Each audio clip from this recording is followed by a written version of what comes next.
Time for our final speaker. Doing some research, this was really a little mind-boggling for me to show what this man has accomplished. Only 18 men, 18, have won more games as a Major League manager than our final speaker. Think about that for a second. As long as the game of Major League Baseball has been around, only 18 have won more games. 13 ahead of him are already in the Hall of Fame. And several more will certainly be inducted. Among those, Bruce Bochy, Dusty Baker, Terry Francona, that are ahead of him. Of the 10 field generals right behind him in all-time wins, 7 have been enshrined in Cooperstown. Over 22 seasons piloting the Yankees, Diamondbacks, Rangers, Orioles, and Mets, he has amassed 727 victories. He has been named Manager of the Year 4 times, one of only 7 to win that award in both leagues. And he skippered the American League East in the 1995 All-Star Game. His teams have won 2 division titles, and we forget, 1994, his Yankees led the American League East at the time of the player strike. He took the Orioles to the 2014 American League Championship Series, where they fell to Kansas City. You may have seen him expertly break down the game on ESPN and MLB Network. He has both played and managed in Reading as a member of the Yankees organization. His given name is William, but we all know him better as Buck. Please welcome Buck Showalter.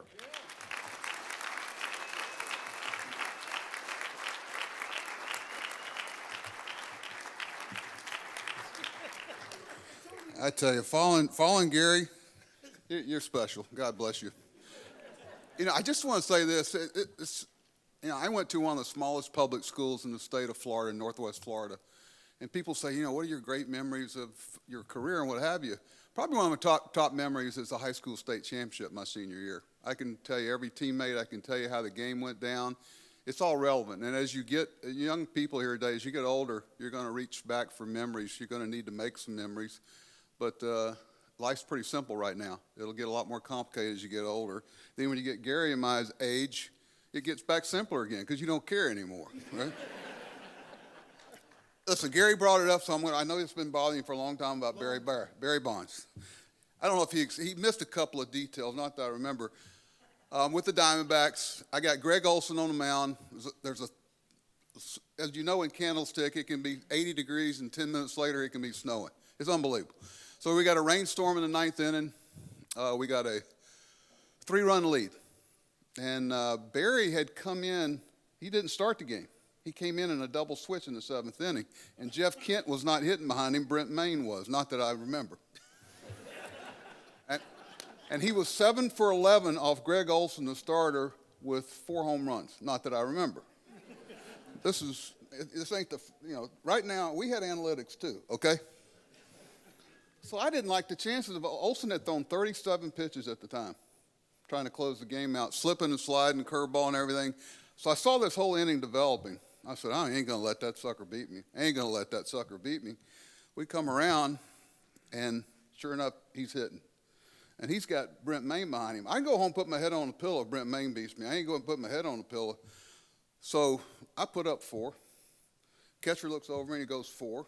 And Kelly Stinnett, he looks at first base, he looks at second base, he looks at third base, he looks back over at me and goes, 4? I said, 4, put him on. So we put him on. He hits, Brent Maine flies out to right field. Semi-line drive, but, it gets lost in the lights. Brent Brady looks like he's dying, comes down, catches it. Game's over. So I go up. Brian Anderson's the starting pitcher. He's been up there since the 5th or 6th inning. He's had a few cervezas. He's about 3 sheets to the wind, but he's waiting on me because that's his W I'm messing with. I get up there, and he just kept looking at me as I walked by. He says, you and the elephant have a lot in common. I just want you to know that. And I'll leave it at that. You can read between the lines. But we had these 2, remember the old ball guys down the lines? Yes, sir. They had these 2 guys about 70 years old that went after baseballs. They were great, loved them. So they come up to me and they wait till nobody was hitting around me the next day. They said, Buck, that was some great stuff. We can't stand Barry Bonds. All right. So years ago, Mr. Steinbrenner calls me in Northwest Florida and asked me to go speak at a banquet in his place in Tallahassee. I didn't know anything about it. I just got in the car and I went. You do what you're told to do. I get there. I got this elaborate speech written out. I'm ready to go, and big stage, 1,000 people, and I lean over and go, who am I speaking to? He said, this is a used car convention. Really? So I threw it out, and I had a little bit. So here's the deal. I don't know. I love it. Anybody wants to ask a question of Gary or I or Veronica, we love to answer. Because I love when you ask a question, then I go, okay, maybe I'm saying something they want to hear. See, in a locker room, they got to listen to what I say. I don't really care. But everybody wants to know about 3 things. They want to know about Steinbrenner, and they also want to know about Seinfeld for some reason. I'll tell you, at the time, I come home and I'd gotten this thing from the PR director of the Yankees. Said, so I go home and I go to my wife. I said, there's this show they asked me about. It's called Seinfeld or Sunafeld or something like. Of course, the kids go, oh, Dad, you got to do it. It's very popular. You got to do it. So, so at 8 o'clock in the morning in Anaheim, we were out there on the West Coast. We shot the scene, and I didn't know at the time that the show was making fun of Mr. Steinbrenner, our owner. You notice I didn't do another appearance. I got a call down, don't do it again, and we did it in one take. And what's the little guy's name? George, funny guy. And the guy, Kramer, this crazy guy, he comes storming in there right in the middle of the scene to watch the rest of it, but I didn't have much to say. But people will go, hey, I saw that Seinfeld episode the other day, and I just put my head down because you had to pay a certain amount of money to join the Actors Guild to get in it. And then you have to pay taxes on the stipends or whatever. So every time you walk up to me and go, hey, I saw that show the other day, it cost me $19.86. Seriously. So next time you see that show, you just go, oh, Buck's going to have to pay up again. But you notice I never went back on it again because they had asked about going back. Mr. Steinbrenner wasn't happy about it, but I was very lucky to take care of my family for 19 years through the Yankee organization, and I'll always be thankful for that with Mr. Steinbrenner. He treated me well. I got a great letter from him when he forced me to leave the Yankees. He wanted to fire 4 of my coaches. I didn't want to leave, but I had to, and I couldn't look those coaches and their families in the eye again. So he also wrote me a letter when my dad died. I mean, he did a lot of things like that nobody didn't see, but he was also tough on managers. You never heard me complain one time about managing the Yankees because I knew the job description. Nobody wanted to hear it. I'd been there for a while. I mean, you don't like the job. There's a lot of people who'd love to have the opportunity. But he was tough. I swear, when I get back to the hotel on the road, if that little light in your hotel, when you got a message, if it's going, boo-doo, boo-doo, that was my wife. Please call. But if I got back and it was going, woo, woo, woo, woo, woo, woo, woo, woo, that was Steinbrenner. I believe it. He called me one night in the dugout. We were playing the Cleveland Indians. I'll never forget, and I'll try to shorten it up. Dennis Martinez was pitching. Dennis put a lot of product in his hair. And everybody knew Dennis cheated. He had a little slippery arm. Think about spitting out a watermelon seed. That's really what a spitter is. It just spits out of your hand and tumbles down and looks like a fastball, right, Gary? And it's hard to hit because it looks like a fastball until right in front of the plate and then the bottom falls out of it. Well, I know he's doing that to us, but we're beating them 3-1 in the 8th inning. And my guy, Bob Wickman, who had the top of his finger cut off in a dairy accident, which I used to let everybody think that that's how he made the ball sink. Bob could sweat in a snowstorm, and all he needed to do was go one time on his neck, and he had the watermelon seed too. So these 2 guys were locked up in a beautiful one, cheating their butt off. But back then it was kind of, listen, I'm not going to talk to you about your guy, you leave my guy alone, and it's kind of how people survived. And Joe Morgan, God bless him, decided to let the whole country know on national television that he knew Dennis Martinez was cheating. Well, I knew it since before the game started. Just try to hit the dry side, right? And think about that one. So phone rings in the dugout after Joe's gone off this dissertation about, it's very obvious that Dennis is doing something to the baseball. So phone rings, and Gene Monahan, our trainer, picks up the phone, and all of a sudden he holds it out. You got to understand, Mr. Steinbrenner, all the times he'd call me, he never said hello, and he never said goodbye. It was start talking, screaming, click, he was gone. So sure enough, Gene's like this, holding the phone out and talking. He hands it up to me, and I go, no. He goes, now Gene's getting ready to get fired, so I had to go take the phone. And out of the, he goes, you got to be the dumbest blankety blank blank blank guy I've ever had as a manager. Do you know what's going on? The whole country knows this guy's cheating, and you're over there with your thumb, you know where. He says, what are you doing? What are you doing? And I go, are you done? Are you done? Yeah, what are you going to do? And I go, well, let me ask you, who's pitching for us tonight? He goes, Wickman. I don't know what's gotten him. He's actually pitching okay. You better get him out of there before he screws it up. I said, well, here's the deal. Our guy is cheating better than their guy's cheating. So what do you want me to do? Because if I go out there and check Dennis, Mike Hargrove's going to come out and check Bob. What do you want to do? He goes, just handle it. Bang, he thinks it up. But that's kind of what, you know, and I've had a few phone calls in the dugout, but he couldn't understand that I had to make a decision there between the two guys. You talk about Reading. My only memory, I have a lot of memories of Reading. We used to save our money and go to the outlet stores here. I think it was Vanity Fair. Yep. I mean, we'd take $10 down there and, man, we'd buy a shirt, a pair of pants, socks. It was great. Army, it was Army Navy too, I think. Yeah, I used to wear that place out. The other thing was I played here in 78, 79, but in 1989 we had a great club in Albany. We had Deion Sanders, Bertie Williams. We had some good players on the club, but we came here to play them. I'm not sure if it was a playoff or not. Mike Hart was the manager. And they had a catcher. Somebody here identified him today. I'm not going to bring up his name, but he was having a little trouble calling pitches, so Mike decided to call pitches for him. Jason Grimbley, big-time pitcher, pitching the big leagues. Y'all remember, big curveball plus fastball. Could sink it a little bit, had talented fingers and talented hand. And Mike was giving signals to the catcher to what pitch to call. Well, I'm watching there in the first inning. I'm just kind of watching because the catcher keeps looking over. I mean, this guy was having trouble. He would look down and see if his fingers he was putting down were the same ones that were coming out of his brain. And I finally figured out what pitchers were calling. And Grimbley had two pitches, fastball, curveball. So now I had to figure out a way to get the pitches from the dugout to the players, our hitters. So they had these metal bars in the middle and Reading. I feel like I got to confess this. You know, using electronical stuff is wrong, Astros. Now, if you're showing me what your signals are and I'm giving my players, it's fair. So the only thing I could figure, Sarge, was to get this lead bat and tap this pole when he was throwing something soft. Well, the problem was, we got in a key situation, and sure enough, he calls a curveball, and I can't wait to tell our best hitter curveball is coming, and the pitcher shakes his head as I've hit the pole. I'll never forget that. I grabbed that pole. I'm trying to keep it from vibrating.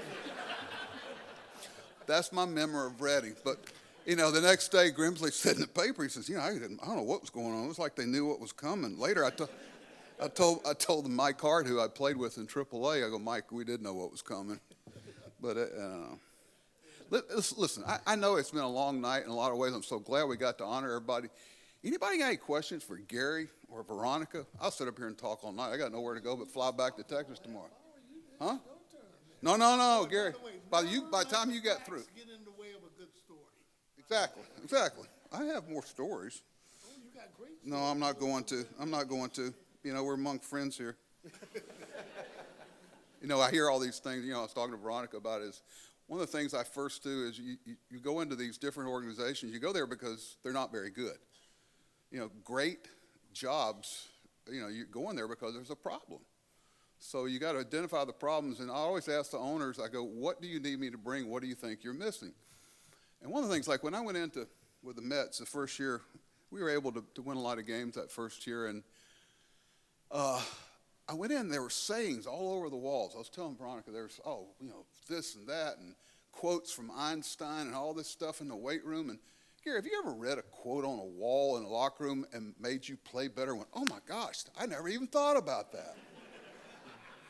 So the first thing I did is I said, paint them all, cover all of them. And in the back, we put a thing up that said, play better. Play better. And that was all for me. When I go in a place, one of the first things I do is try to, is there such a thing as do? Okay.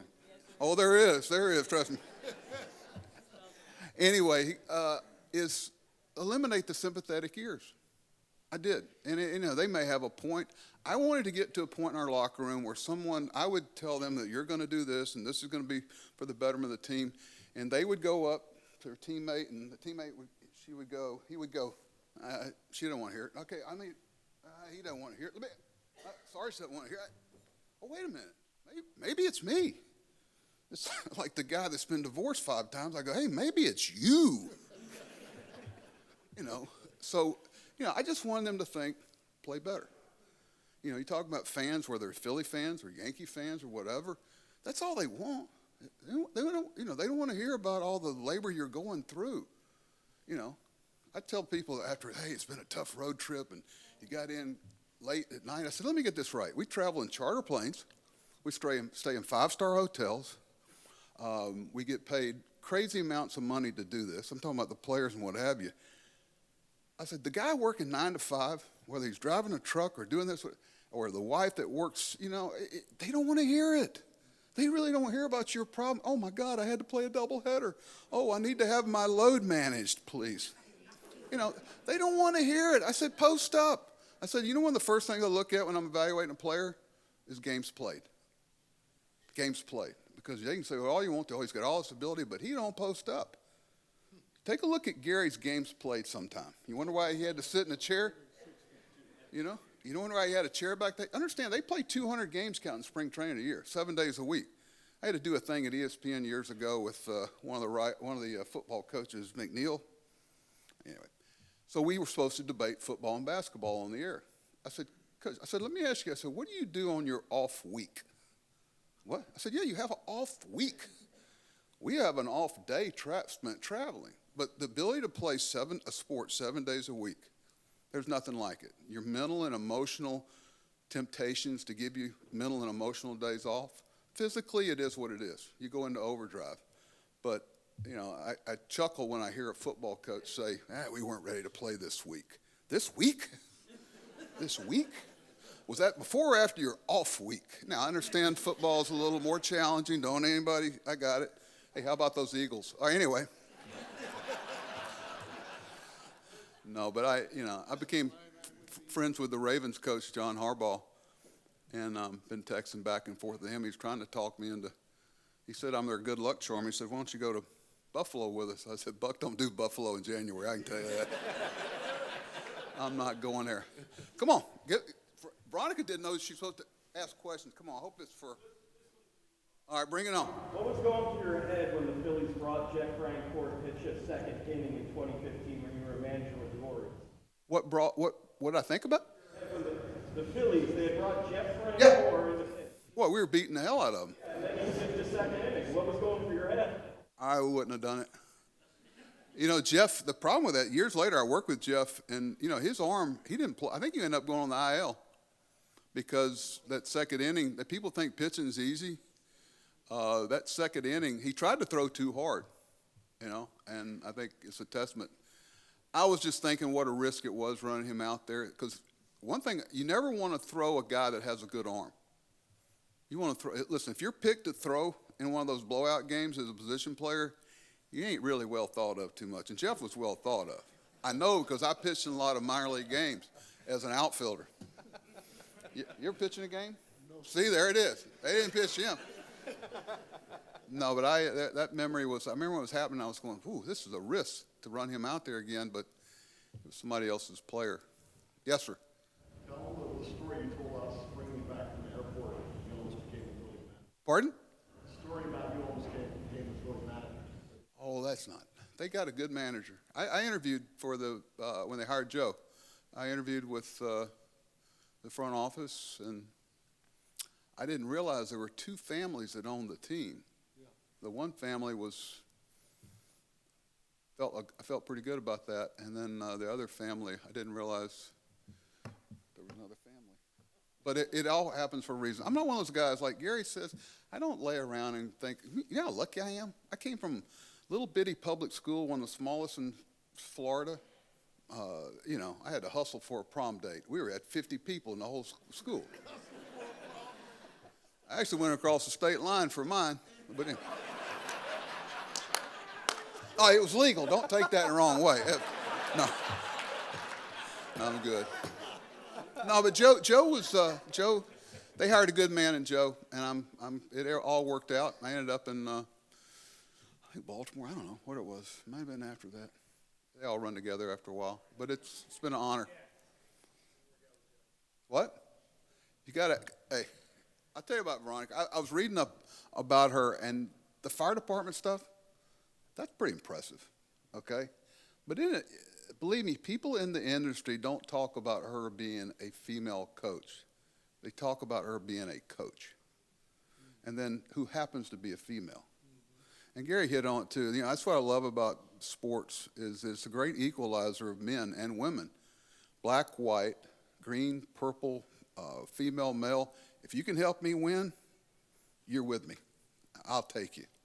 You know, now I may have to massage my way through some things I may not be particularly happy about, but that's my job as a coach because I'm at the mercy of the mothers and fathers of the world.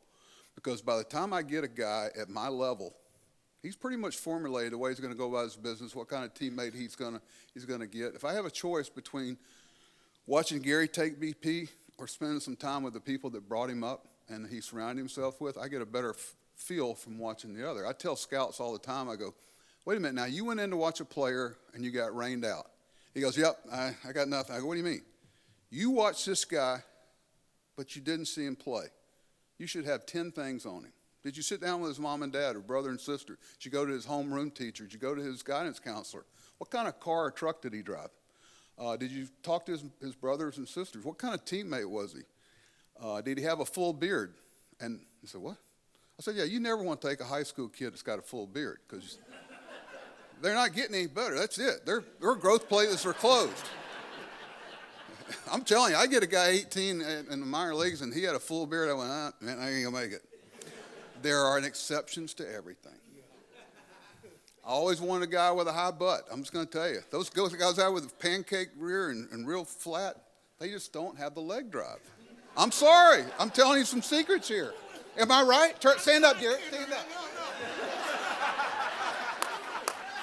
I got one of those, but it ain't no scientific one, man. I know some guys that had flat butts that could hit like hell. Yeah, I said there's exceptions, but not many of them. How about blue eyes, brown eyes, green eyes? You know how many batting champions have blue eyes? What they hit in day games? No, Not very good. I'll be dead. Yeah. See how dark your eyes are? You didn't have any problem in day games, did you? Not at all. Night games either. But I shouldn't. See, I used to, when I knew I wasn't going to be back, I wouldn't tell him about this. There's about 10 of them. There's about 10 of them. Long fingers. Mariano Rivera had fingers about this long. But he had a real stiff wrist. And he couldn't throw a breaking ball. And the way that we found out he had a cutter was on the back field. Whitey Ford and Ron Guidry used to play catch with him after he had the elbow surgery on rehab. And they came in my office one day in Fort Lauderdale, and their hands were like swollen. I said, what's wrong? I said, you can't play catch with this guy. Because his ball, instead of being able to catch it in the web, right at the last second, it would dart across, and you would catch it right in the palm of the glove. He said, I don't know what he's doing, but if you can ever garner, or rather gather and get him to control that thing that runs across like this. You ever thrown a bottle top that sailed this way laterally?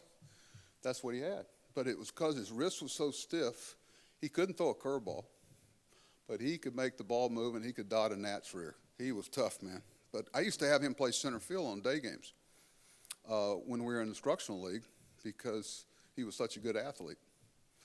But he was something. What else? Yes, sir. As a manager, how did you put up with the daily end of game press conference, trying to justify, with your background, as any major league manager would, your background, you have a reason for it, you know the players, and they're just trying to... Yeah, that's a long answer. You realize that they're all somebody's son, okay? And your job is to kind of take some bullets along the way. It's not always fair, but by throwing somebody else under the bus, it doesn't make it any easier. Now, behind closed doors, one-on-one with the player, I can get in there, okay? I can get in there. But, they had a job to do, but I didn't realize how many people watched the pregame and postgame. I'd go, geez, go to bed. Don't watch it afterwards.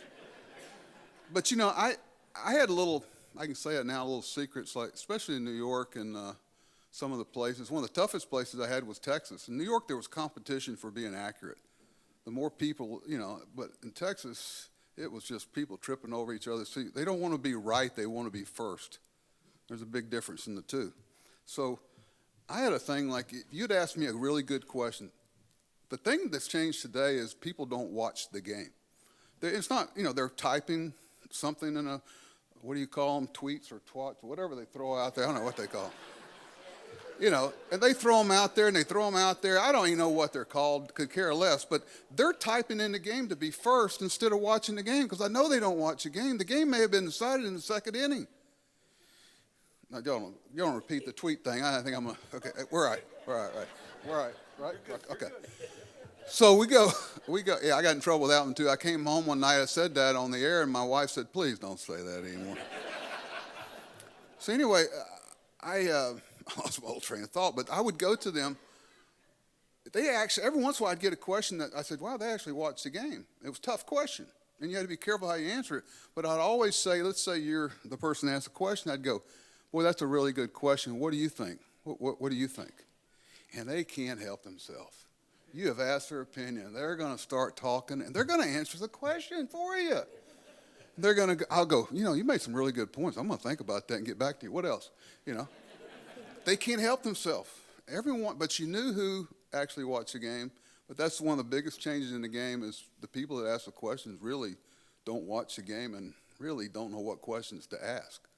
And the guys that do, or the ladies that do, I tell you, the best one we had in New York was a young woman that they don't even know what they've got in New York Times. Every night she would ask me a question that I knew she watched the game. And finally one day, towards the end of my tenure there, I called her aside. I go, listen, you're really good. You're going to have some people that are going to make it a little tougher on you. It's because they're intimidated by you. You do, and sure enough, she's going to be a star one day. What else? Yes, sir. There's only 6% blacks in Major League Baseball. What do you think Major League Baseball and to a lesser extent the works Major League Baseball should do to get that top? Well, that's a great question. It'd be a great question for Gary too. Is that for Gary? Wait a minute. Just because he's black doesn't mean I can't answer the question, right? This ain't just for him. No, but I will say this. Years ago we had the riots in Baltimore. If you'll remember, we had when the young man was killed by the police. And after the game, we kept waiting. There was a young black reporter I'd never seen before, and he was in there. And people were uncomfortable because he was in there. Now, we played the game with no fans in the stands because of the riots going on around the city. And it was tough, but I remember he just had something on his mind, and they weren't going to call on him. Finally, we're getting ready to leave. I said, you got something to ask? He said, yeah, I'd like to know what you would say to the young black men of Baltimore about what's going on and what's happening, this and that, whatever. You're well respected here in the community. I said, I'll tell you what I would say to him. I said, I don't know, because I've never been black. I've never been in your shoes. So before I start saying, it's so bad what's going on with the rioting, whatever, walk a mile in their shoes before you start going there. I said, so my question is, I wouldn't say anything to them because I haven't been in their shoes. I'm not one of those persons that goes in and tells the pilot how to land a plane. I'm not going to tell the heart surgeon how to stitch an aortic valve. I hadn't been in their shoes. Don't try to act like you know about something that you don't. Gary, your call. You got it. That's a real difficult question, and a little more difficult for me to answer because I haven't had that problem. I will say this, that you can go back to, I don't know if you're familiar with the Ebony magazine. Well, anyway, they stopped drafting a lot of the black players. And then the excuse would be they're running track, playing football, or basketball. But I just know from really my own sons being involved there that honestly it's not a fair shake. Not a fair shake. Now, if you're a bonus baby, they're going to make sure that you kind of get there. One of my sons that's a vice president with Major League Baseball, I think he got like 10 at-bats. How was that a chance? That's no chance. But a lot of times the fathers of sons, they got to do twice as good. And there are times when the son does twice as good as the dad. Barry Bonds, Ken Griffey Jr. Of course, Boone, he couldn't hit at all, so he didn't have a chance. His sons were definitely going to be better than him. But, and I love him to death. He's part of the fraternity, but those two boys, they had the heart of a lion. I knew they were going to be good. I mean, I knew that. But again, the only way that anyone or any color can have a chance at something is to have a chance, you know, and then evaluate. You know, I told you the story really about me and coming up. I'm 17, and the guy says, hey, he'll never make it out of A-ball. But then in the end, he took credit for it. But guess what? I gave him credit for it because I told you he motivated me. So again, you can use different things that people say and turn them around as a motivation for you to do better, okay? Can't keep swinging at that ball in the dirt, Castellanos. I don't know what the hell is going on there. You know what I'm saying? So, you know, a lot of times as a hitting coach, you don't want to say anything to them at all. Gary, But what's so funny about that? Is he swinging a lot of balls in the dirt? what? Are you kidding me? I mean, Stevie Wonder would throw him a ball in the dirt with 2 strikes. I'm just telling you. I mean, you know, you've been out there yourself and said, well, don't throw it in the dirt. But if you throw him a strike, he's a great player. But that's, again, the evaluation coming up. I mean, Buck could probably tell you the hitters that he like up with 2 outs. We don't want Castellano coming up there with 2 outs, okay? So, you know, again, really to answer your question, anybody and what they're doing, you give me a chance, like I told my son, no excuses. When you get in, do your job. And if you can keep that, you're going to be fine. You'll be fine. At least he is, and, you know, the rest of my kids are. Although, let's not get it twisted. We got some knuckleheads, too. Okay? What else? Already? Come on. Where? Yes, sir. Good.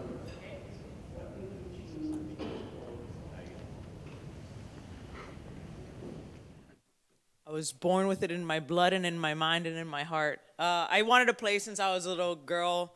Nobody pushed me in that direction. We could blame it on my Cuban roots. It's a popular sport in Cuba, but I really just wanted to play. Like, there's a funny story my mom tells. They took me to a ballet class, and I ran away screaming, saying, no, I want to play baseball. And so, lucky me, they were very supportive parents, but I loved throwing a ball. I loved being on a baseball field, and I was good at it. And so then, you know, I remember my first Little League tryout.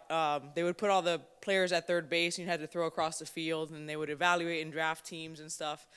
And when I came up to field the ground ball, the father that was playing first got closer to me, and I was like, oh, here's my shot. And so I fired the ball, and they were impressed, and I got signed, and I had a successful career as a little girl. But forevermore, throwing a ball makes a big impression, even now in professional baseball. So it's my one of my strengths.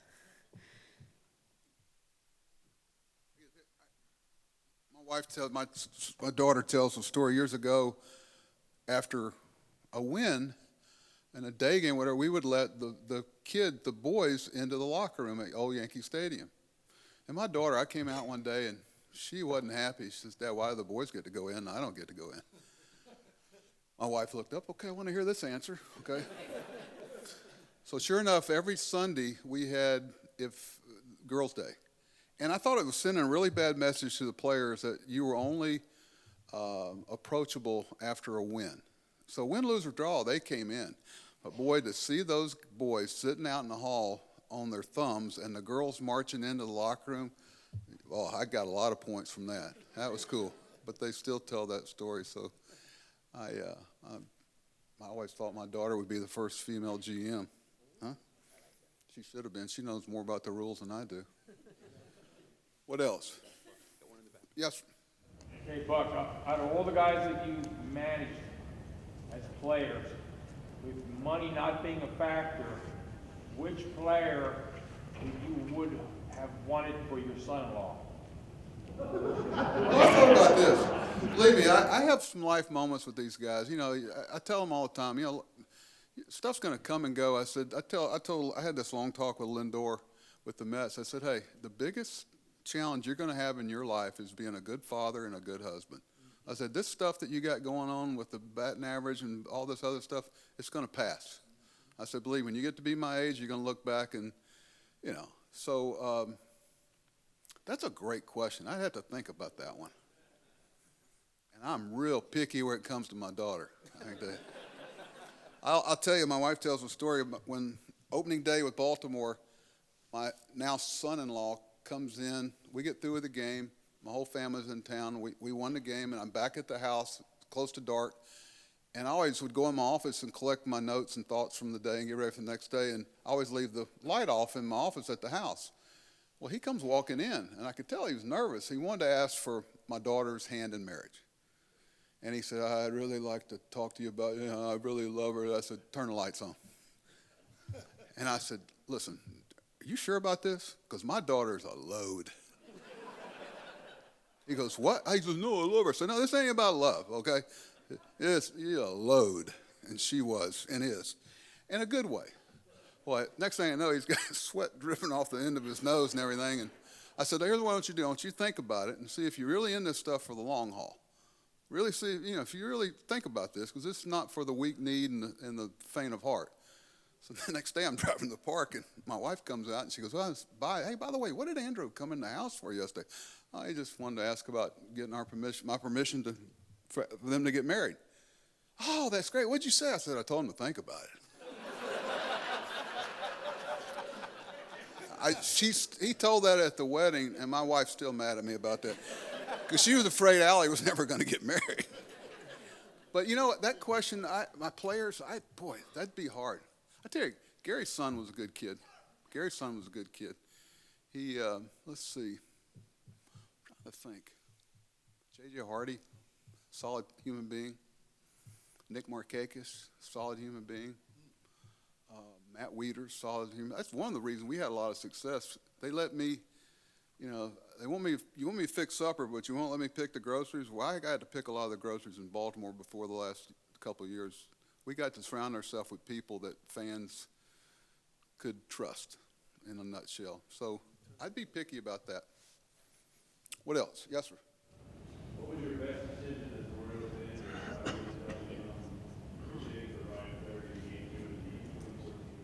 That was fun. Well, Delman was good at that. Delman had the game's got a heartbeat. Sometimes you just go, Delman liked that situation.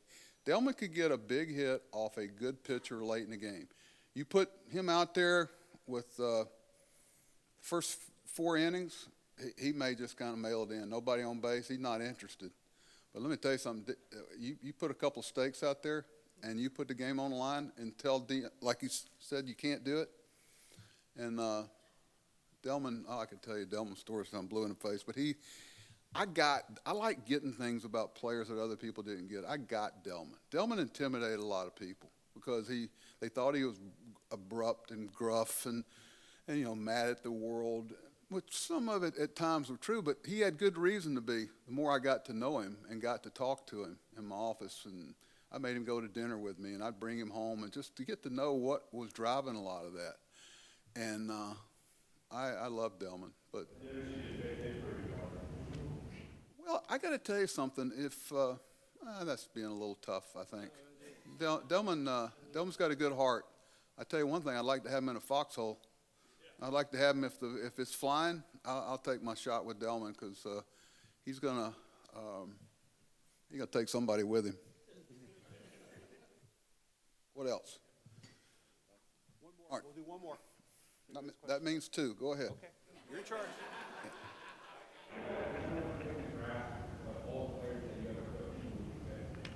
You can't be asking these good questions. I hate doing that because it's reflective on somebody.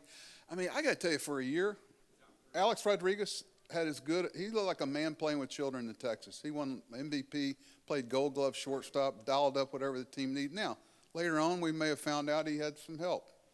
But, you know, be careful. Be careful, because some of the pitchers that he was doing it off of were doing some of that.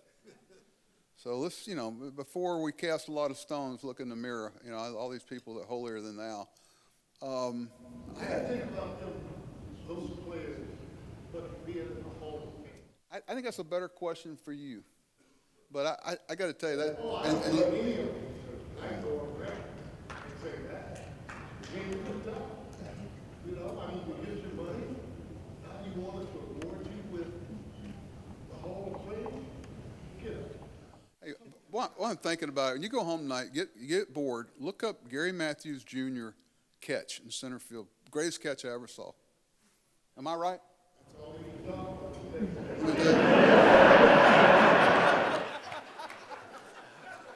He asked me to lead you into that, all right? It was. I'm in a dugout in Texas, and I was like, he caught that ball. I don't even think he knew he'd caught it.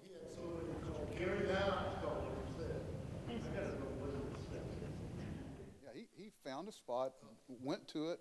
Well, what's he say? He's your son.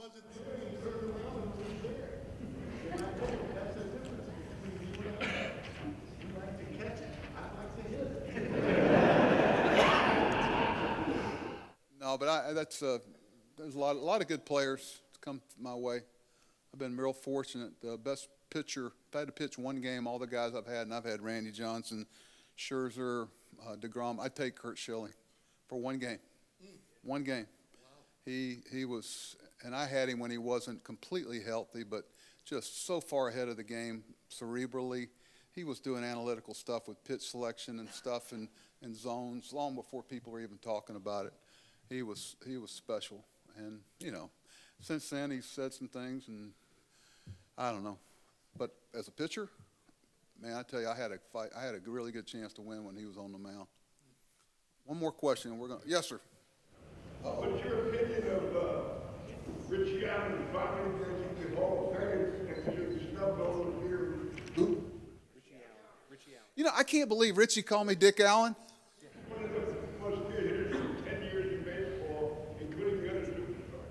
You know, I can tell you my memory of him. I used to love to watch this guy play. I used to love the Philly uniforms with that zipper that came down and that crimson kind of dark maroon.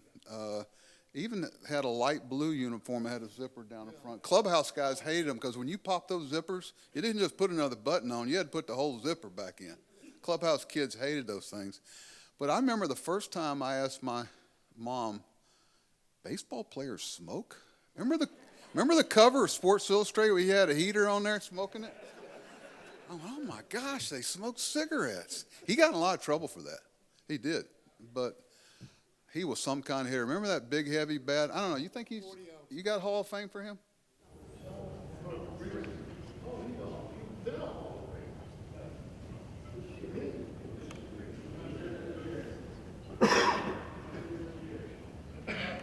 Yeah, I know, but my point is, he's been in a Hall of Fame. Oh, yeah. I mean, so what does he got to do? I mean, he got people in there. What's my best friend, Ron Santo. They didn't let him in, and we were really good friends. And he said, son, they put me in when I died. You tell them all to kiss.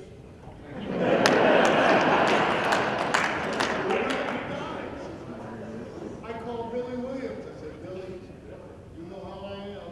You know how I do what he said to do. He said, please, don't do it. Let his family enjoy it. Enjoy it. And that's the only reason. Because believe me, to tell those sports writers that, it'll be Christmas. Gary, how heavy a bat did Dick have? 40 ounce. Now, keep in mind, I'm going to put it in perspective. Most guys today in the big leagues use a 31-ounce bat, maybe 32. But nowadays, the wood, back then you got 6 bats a month. Now they get 6 bats a day. So they go through bats. Now they're made of maple instead of white ash. So a 40-ounce bat, I can't tell you, if you took that in a locker room and asked these guys to swing it in today's game, they would laugh at you. They would laugh at you. Do you know how strong you have to be? What was the weight of your bat in your heyday? 35. 35. You don't. Nobody uses a 35-ounce bat today. Nobody. What do you think most of the minor league players use? 31, 32, and those, we try to get them to go to 30, but the quality of wood goes down the lighter the bat gets. 40 ounces. Yeah, if you try to stop, if I tried to stop a 40-ounce bat, my wrist would go over to the left field. Huh? Hey, first of all, I'm gonna shut it down here and tell everybody, on behalf of everybody here in Reading and the committee and everybody, you're paying for a dinner, and you being here tonight means a lot to a lot of people. And you should all be thanked for taking the time and come out of here and do that, because it doesn't go unappreciated by all of us and respected, because you got to make a decision like we all do, what to do and what's precious to us and how we want to go about our lives. But the ability to impact your fellow man and fellow woman is huge, and you did that tonight by being here, and we want to thank you on behalf of everybody here. God bless all of you. Thank you, Dr.